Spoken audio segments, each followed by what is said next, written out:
एक दफ़ा की बात है। एक जंगल में एक घमंडी हाथी रहा करता था। वो हमेशा दूसरे जानवरों को परेशान किया करता था। जब भी दूसरे जानवर उस हाथी को देखते तो डर के मारे इधर उधर भागने लगते। वो हाथी कभी किसी को धक्का देता तो किसी को धमकाता। सभी जानवर उससे बहुत डरते थे। यहाँ तक कि चरिंद परिंदों को भी वो परेशान किया करता था।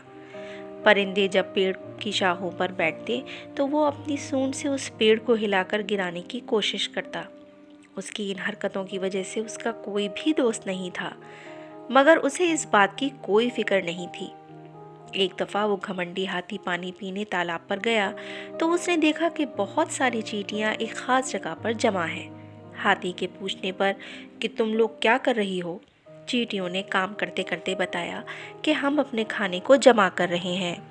ये सुनकर हाथी को शरारत सूझी और उसने अपनी सूंड में पानी भरकर उन चींटियों के घर पर डाल दिया, जिसकी वजह से चींटियों का सारा खाना बह गया।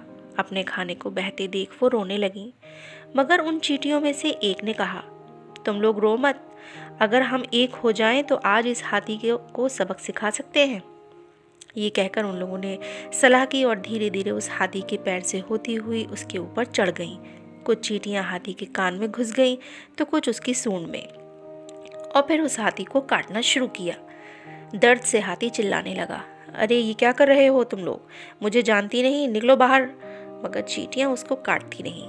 हाथी की जोर की आवाज़ सुनकर दूसरे जानवर आवाज़ पहचान गए कि ये तो उस घमंडी हाथी की आवाज़ है।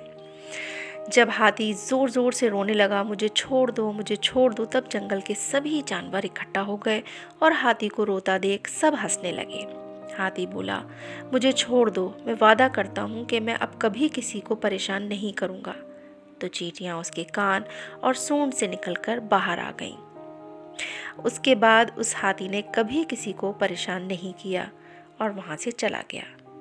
तो इस कहानी से हमें ये सीख मिलती है कि हमें अपनी ताकत का इस्तेमाल दूसरों को परेशान करने के लिए नहीं, बल्कि अच्छे कामों को करने के लिए करना चाहिए।